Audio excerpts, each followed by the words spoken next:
6 de la mañana, 43 minutos. Qué rápido estamos avanzando, de verdad. Gracias por acompañarnos en nuestro espacio de Bolivia Decide. Hoy queremos analizar un poco diversas situaciones. Una de las que nos llama la atención es el dato que ha brindado el Tribunal Supremo Electoral con respecto a algunas candidaturas que todavía están siendo revisadas, analizadas.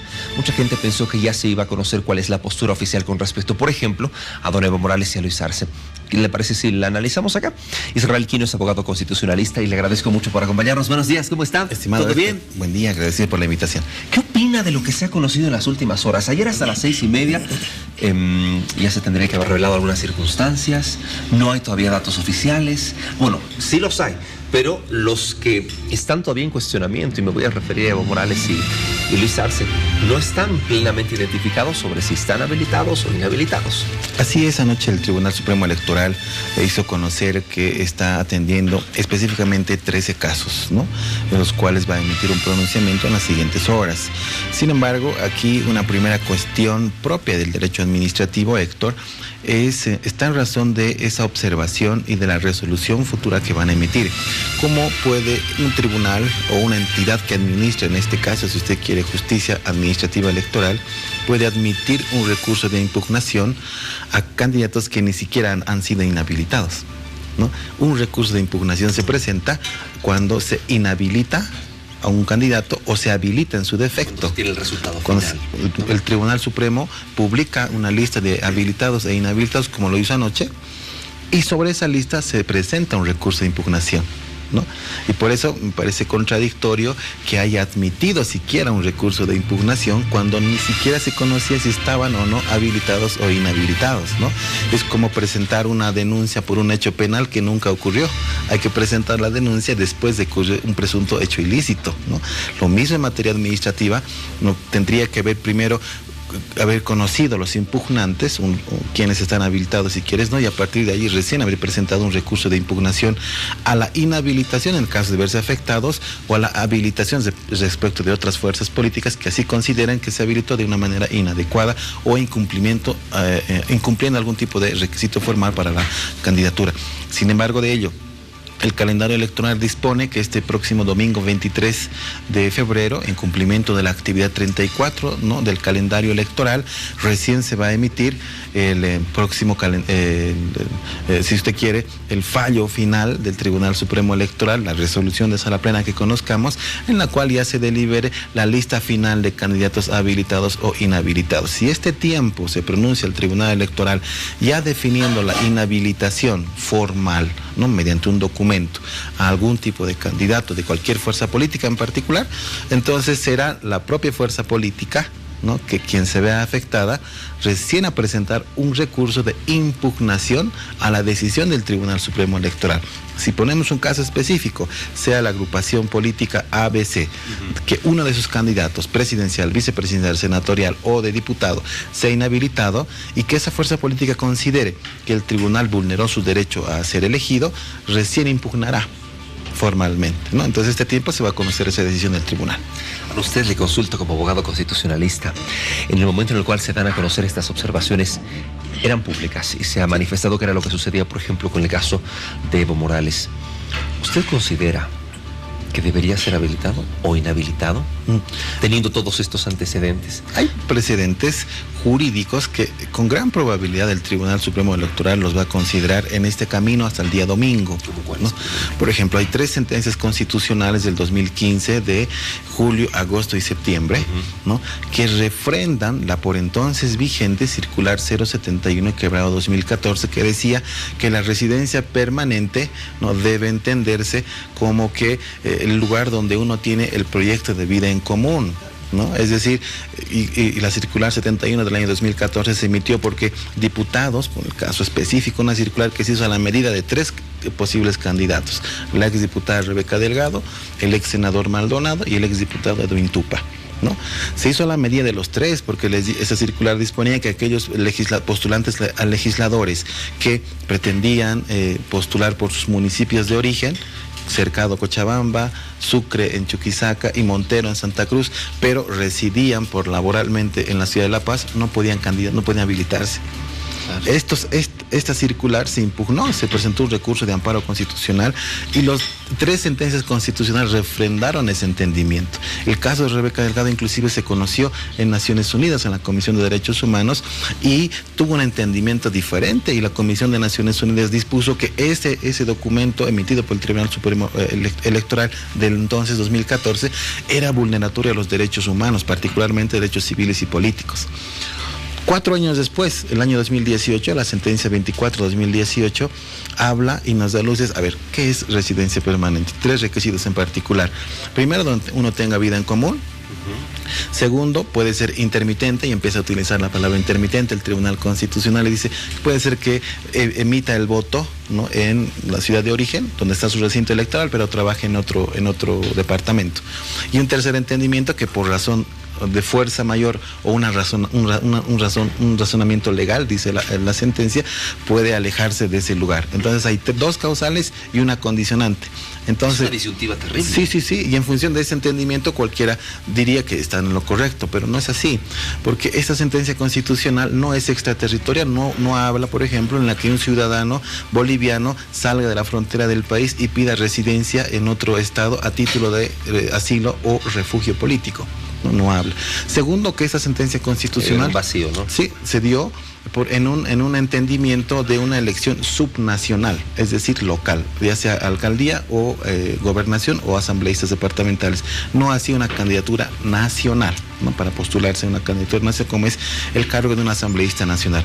Y tercero, cada caso, una sentencia se emite en función de un caso en particular. Si bien genera jurisprudencia y es vinculante, esto es lo que se tiene que entender. Pero la disposición macro, Héctor, el 149 de la Constitución, que dispone que cualquier ciudadana o ciudadano boliviano que desee candidatear a un cargo de asambleísta nacional debe tener 2 años de permanencia en la circunscripción, ni siquiera en el territorio boliviano, en la circunscripción a la cual postula. En el caso Morales se tendría que haber permanecido en Cochabamba. Hay dos casos específicos, el caso del expresidente Morales y el caso del actual gobernador del departamento de ex prefecto de Tarija, ¿no? Mario Cosío, que es un candidato por la agrupación Creemos, ¿no? En ambos casos debe tener ese entendimiento y razonamiento el Tribunal Supremo Electoral, pero es formal, Héctor, ¿no? El tribunal en cada caso va a fallar, va a emitir una resolución de sala plena y dirá: el candidato A está inhabilitado por estos incumplimientos y bajo este razonamiento jurídico.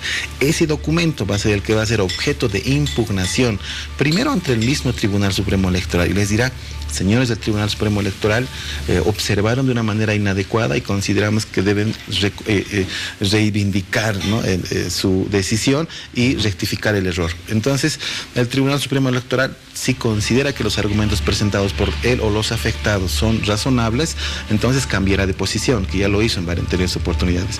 Si se ratifica, solamente queda el recurso de nulidad y este se presenta ante el Tribunal Constitucional. Bueno, con razón están carburando tanto, porque obviamente es una decisión bastante delicada, no solamente el caso de Morales, Arce, Cosío y demás, y de todos aquellos quienes están dentro de esta lista de observados, y que bueno, se los va a conocer en próximas horas, nos imaginamos. Pero yo quiero aprovechar también su presencia para conocer algunas opiniones que la gente ha vertido con respecto a los resultados de la encuesta. Si bien se ha dado a conocer algunas cifras, existen algunas otras que constantemente nosotros estamos presentándole a la población. Le invito a que me acompañe, por favor, a revisar una nota y vamos a ver qué es lo que nos dice la gente con respecto a 3 preguntas puntuales. Pero cada uno tenemos la libertad. Ahorita nos están destruyendo, están deshaciendo el país. No digo yo, lo dice el contexto internacional. No nos apoyaremos en la derecha ni en la izquierda. Las discusiones después de los resultados presentados son ahora muy recurrentes. Las opiniones se dividen por los candidatos, por las propuestas y por las decisiones asumidas por quienes ahora desean la silla presidencial. Pero sobre la primera encuesta de intención de voto han existido todavía muchas preguntas que hoy queremos seguir compartiendo con ustedes. Una de estas refiere lo siguiente: ¿confía que el Tribunal Supremo Electoral actual realice unas elecciones transparentes? Según los datos proporcionados por CS Mori para Bolivisión, un 26,8% no confía. Un 30% ni confía ni desconfía, mientras que un 40,5% sí confía. Un 2,7% no sabe, no responde. Pero la gente también opina en el día a día. ¿Qué dicen los ciudadanos? Sí, están haciendo buen trabajo. Lo veo medio irregular. Ojalá que sea pues consciente este año, ¿no? Están haciendo un buen trabajo. De la forma más correcta y cristalina. Otra de las preguntas que también ha dado mucho de qué hablar está en torno a doña Yanine Áñez. ¿Usted aprueba o desaprueba que la presidenta se haya presentado como candidata? Según los resultados proporcionados para nuestro medio de comunicación por CS Mori, un 32,5% aprueba esta determinación, mientras que un 65% desaprueba la decisión. Un 2,5% no sabe, no responde, y al igual que en la primera consulta, también buscamos las opiniones de la gente. Yo creo que ha faltado a su palabra, ¿no? Muy mal, a su palabra. Debería esperar un poquito. Yo creo que sí, porque es una mujer que tiene la fuerza suficiente. No me parece bien. Pero la polémica también encierra a Evo Morales, quien decidió presentarse como candidato a senador por Cochabamba. De un total de 2.224 consultados, un 33,8% aprueba, un 63,6% desaprueba y un 2,6% no sabe, no responde. Y como le había manifestado al inicio de esta nota, los números también han despertado en algunos habitantes opiniones encontradas. Evo es Bolivia. No estuviera de acuerdo. Está loco Evo Morales. Es la peor decisión, espero que no la acepten. De aquí en adelante, quien tiene la palabra final es usted. Los números son solo un referente proporcional que de seguro continuarán comentándose en los hogares, las oficinas y en las mismas calles bolivianas. Muy bien, es lo que acabábamos de referirnos con respecto, por ejemplo, al trabajo del Tribunal Supremo Electoral. ¿Usted cómo lo califica? Es interesante la percepción de la ciudadanía, más en particular porque si bien este sondeo se realiza también en la ciudad de La Paz, concentra el principal caudal de voto electoral en todo el país, la sede política. Y es natural también que la gente exprese un probable desacuerdo con la candidatura de la presidenta en transición al ser la sede de gobierno la ciudad de La Paz, ¿no? Y tener cuando menos esos elementos. Sin embargo, las encuestas han generado ya un debate muy interesante, Héctor. Otro de los temas, hablando de postulaciones, Evo Morales otra vez. Hay gente que está discutiendo en la calle y lo hemos visto en esta primera entrevista donde un señor decía, no, yo no estoy de acuerdo. Inmediatamente ingresa el otro en medio de la entrevista que estuvimos realizando y le dice, no, tú no sabes porque Evo realmente ha hecho esto. Entonces, estas discusiones están generando también susceptibilidad, ¿no? Comienzan otra vez a moverse grupos que apoyan a un sector, grupos que apoyan a otro sector. ¿Cuál perspectiva tiene con respecto a estas discusiones? Con el resultado que hizo conocer en Bolivisión el día domingo de esta primera encuesta de intención de voto electoral, una primera conclusión: nadie se rinde, nadie se baja, nadie se cansa y nadie se une, ¿no? Y el efecto de esta dispersión del voto lo hemos visto, ¿no? Y se advierte en la ciudadanía. Sigue considerando que la imagen del expresidente Morales pervive. Y hoy en día, a partir de la encuesta, y es una verdad innegable, Héctor, lo hemos dicho también en Bolivia hace un par de semanas, el movimiento al socialismo es la primera fuerza política del país, independientemente de sus candidatos, ¿no? Como estructura y proyecto político ha generado en esta historia política, electoral, si quieres, de las últimas 3 elecciones, la fuerza que hoy tiene. Disminuida por el presunto hecho de fraude de octubre del año pasado, que quizás ha bajado en 50% su caudal de voto, sí, pero sigue siendo la primera fuerza política. ¿Qué ocurre con los demás candidatos? Entre el resto de postulantes a la presidencia, en mi percepción, se va a definir entre las 3 primeras. El MAS, ¿no?, que va a ir seguramente con la votación y difícilmente va a bajar su caudal de voto. Y la principal pelea va a estar entre Comunidad Ciudadana y Juntos de la actual presidenta en transición. Entre ambos van a generar todas las estrategias de campaña para que uno de los dos, apenas tenga diferencia sustancial respecto del otro, pueda apuntar al balotaje. Lo que sí es probable que ninguna agrupación política gane en primera vuelta. Vamos a experimentar la suerte de balotaje presidencial en nuestro país. ¿Eso significa que hay segunda vuelta? Sí, hay segunda vuelta en esas 3 primeras candidaturas. Esto es prácticamente un hecho, a menos que ocurra un fenómeno transversalmente totalmente opuesto o coyunturalmente fenomenal para que las intenciones de voto varíen, ¿no? Pero allí están, veamos lo que ocurre con el candidato Luis Fernando Camacho, que en La Paz tienen 1%, ¿no? Y en un macro un 8 a 9% en la intención de voto nacional. Creo que es momento de reflexión de los candidatos que ni siquiera están pugnando por los primarios sitiales y que tomen una decisión. Es un momento en el cual creo que los bolivianos debemos elegir bien por qué candidaturas y postulaciones vamos a elegir. Quiero que me reitere lo que me acaba de decir, este lema de nadie se une. ¿Cómo era? Nadie se cansa, nadie se rinde, nadie se baja y nadie se une. ¿Por qué le pido que me repita esto? Porque llegado el momento, en la supuesta acción de que se llegue a una segunda vuelta, quienes son opositores al movimiento al socialismo no les va a quedar de otra que decir, o sea, tenemos que apoyar al que está yendo de segundo. No, nadie va a poder decir, no, yo no lo apoyo porque no me gusta, no quiero, porque el propósito supuestamente después de todas las reuniones y de todo lo que se ha mantenido era mandar un solo frente. No se lo ha conseguido, pero llegado el momento tendría que ser así. Hace un par de semanas se reunían en la ciudad de Santa Cruz los candidatos en el Comité Cívico Héctor y suscribieron un documento, prácticamente un saludo a la bandera, porque los acuerdos están en la ley electoral, ¿no? Pero ninguno se bajó de la carrera electoral. Conocieron la encuesta, la intención de voto, candidatos que ni siquiera llegan al 2%, arriesgando inclusive la personería jurídica de sus partidos, de sus agrupaciones, y han afirmado hasta ayer que van a continuar en carrera electoral, sin perspectivas. Entonces, creo que este tiempo tienen que asumir decisiones concretas, porque esta dispersión del voto genera, ¿qué genera además, Héctor? No solamente la probabilidad de postular a la presidencia. La segunda vuelta, cuando ocurra en el país, en la segunda vuelta electoral, solo se define quién gana la presidencia. Pero en la primera vuelta ya se va a estructurar la Asamblea Legislativa Plurinacional. Sí. Eso significa que por esta particularidad de la intención de voto vamos a tener una representación plural en la Asamblea, que está bien, ¿no? Es importante también la presencia de minorías, pero quien gobierne, ¿no? Quien gane el balotaje va a tener primero ingobernabilidad legislativa y segundo le va a obligar a pactar a lo que en otro tiempo fue la denominada democracia pactada.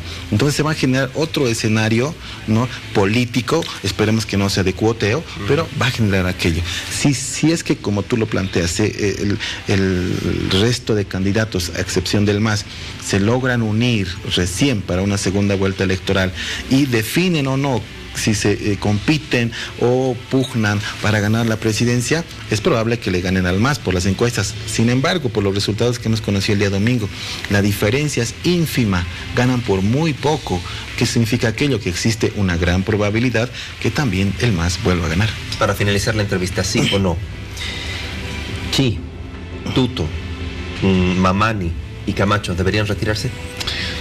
Probablemente Chino, porque un 5% al empezar la carrera electoral es muy interesante, ¿no? Un par de diputados seguramente le van a ser significativos para una agrupación política a la cabeza de un sector ultraconservador como representa Chi. Pero creo que las demás candidaturas tienen que asumir una decisión en este tiempo político de decisiones. Se ha bajado bandera electoral, Héctor, es el tiempo de los estrategas electorales. Cierro la entrevista mostrándole una vez más este cuadro, que es el que ha generado mucha conversación. Si mañana fueran las elecciones, ¿por cuál candidato usted votaría? Arce con un 31,6, Mesa con un 17,1, Áñez con un 16,5, Camacho con un 9,6, Chi con un 5,4, Quiroga con un 1,6, Mamani 1,6 y Shabib 0,5. Bueno, Israel Quino ha estado con nosotros, abogado constitucionalista. ¿Usted qué opina al respecto? De seguro que esas conversaciones, de pronto esas discusiones también las tiene en su oficina, en su casa, en las calles. Gracias. Que tenga un excelente día. Agradecido, Héctor, igualmente. Seguimos con más acá en La Revista al Día.